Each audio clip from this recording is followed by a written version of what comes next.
il fut une Côte d'Ivoire où avant, le musulman prépare. Quand il y a les fêtes, on vient manger chez le musulman. Quand il y a les fêtes chez le chrétien, on vient manger. On était unis main dans la main. On doit éviter le carnage en Côte d'Ivoire. On a assez souffert. On a 3000 frères qui sont déjà morts, enterrés. Leur sang a été mangé par la terre. Leurs arbres ne reposent pas en paix parce qu'on leur a arraché la vie. Hébreux 4:13. Nulle créature n'est invisible aux yeux de celui devant qui nous allons rendre. Tout est à nu et à découvert. C'est-à-dire que tout ce que nous faisons, Dieu sait. Tout ce que nous cachons, Dieu sait. Tout ce que nous faisons dans le secret, Dieu sait. Il est même écrit qu'une fourmi noire sous une pierre noire dans l'obscurité totale à œuvrer est vue par l'œil de Dieu. C'est très difficile lorsque vous êtes suivi par des hommes de Dieu qui n'ont pas le Saint-Esprit, qui n'ont aucune communication avec Dieu. Nombreux sont ces hommes de Dieu qui connaissent la Bible, mais qui n'ont pas le Saint-Esprit, qui connaissent pas Dieu. Faites attention à ceux que vous suivez. Faites attention à ces serviteurs que vous suivez, qui ont rejeté le Père, mais qui vous flattent par leur éloquence, qui vous flattent par leur beauté, qui vous flattent par leur bouche sucrée. La Bible nous parle dans le livre de Jacques 3, à partir du verset 5 à 10, de la puissance de la langue. De comment est-ce que la langue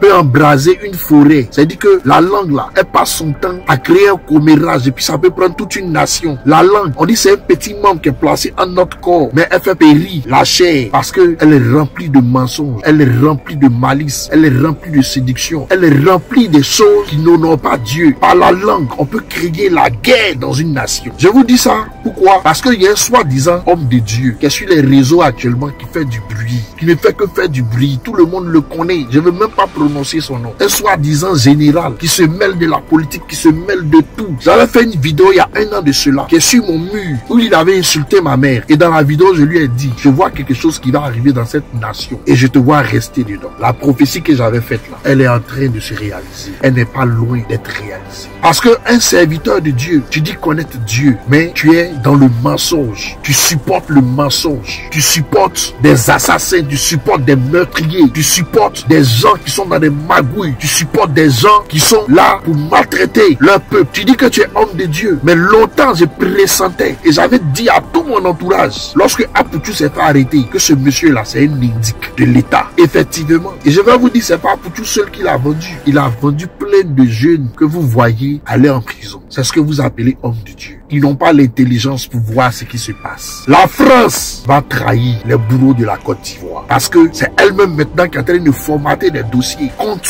ceux qui les ont servis hier. La France, c'est le pays où les autorités françaises sont les plus ingrats de la terre. Voici le cas de Bongo. La famille Bongo qui a donné du pétrole, qui a donné de l'argent à la France pendant des années. Aujourd'hui, le fils Bongo qui a AVC, Ali, il se retrouve où? Sa femme est en prison, son fils est en prison. Ils se sont assis sur leurs biens, arraché les biens, confisqué les biens au niveau de l'Europe. Pourtant, ces familles ont mangé avec le président français, avec tous les présidents français. Mais regardez comment est-ce qu'ils les ont remerciés. Vous ne pouvez pas ouvrir l'œil pour comprendre ce qui est en train de vous arriver. Comment est-ce que vous serez trahis? Cette même France-là, aujourd'hui, est en train de faire sortir des documentaires sur la Côte d'Ivoire, plein de documentaires, comme pour vous accuser, comme pour vous abandonner à votre sort. Mais vous n'avez toujours pas encore le discernement pour comprendre. Ce pasteur dont je vous parle, regardez comment est-ce que, par sa langue démoniaque, est en train d'envoyer de la guerre en Côte d'Ivoire. Lorsqu'il prononce en disant, est-ce que vous pouvez vous battre avec les petits djoulas? Les petits djoulas là, est-ce que vous pouvez vous battre avec eux? On vous a vu ici, là, ils vont vous frapper ici. Lorsqu'il dit ça, il donne du courage aux petits djoulas de dire qu'ils peuvent frapper les chrétiens. Et les chrétiens, lorsqu'ils entendent ça, ils se disent, comme c'est sorti de la bouche de ce dernier là, on va lui montrer qu'on peut relever le défi. Et c'est comme ça, par sa langue satanique diabolique, sa langue de Baal, sa langue de démon, il est en train de forger les cœurs à la haine, en train de forger les cœurs à se préparer à l'affrontement, en train de préparer les cœurs à pouvoir se détester. Vous savez, je vais vous dire une chose, il y a des personnes, quand ils sentent la mort les biper, quand ils sentent qu'ils n'ont plus de repères, ils sont obligés par les entités démoniaques qui sont en eux, qui les réclament, d'entraîner un grand nombre avec eux. Et c'est ce que cet homme-là est en train de faire.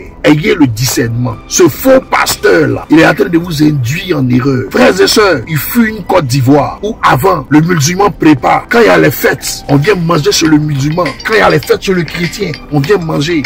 On était unis main dans la main. Mais comment tout un peuple peut laisser la politique nous diviser, la politique nous emporter? Si vous voyez que je parle et que j'insiste sur ça, c'est parce que on a des enfants dans la nation. On a des enfants éduqués dans la nation. On doit éviter le carnage en Côte d'Ivoire. On a assez souffert. On a 3000 frères qui sont déjà morts, enterrés. Leur sang a été mangé par la terre. Leurs âmes ne reposent pas en paix parce qu'on leur a arraché la vie. Ça, c'est pas encore réglé. Vous voulez encore ajouter d'autres morts. Pour celui qui a la sagesse, qu'il comprenne que la France, là, est en train de vous créer des problèmes.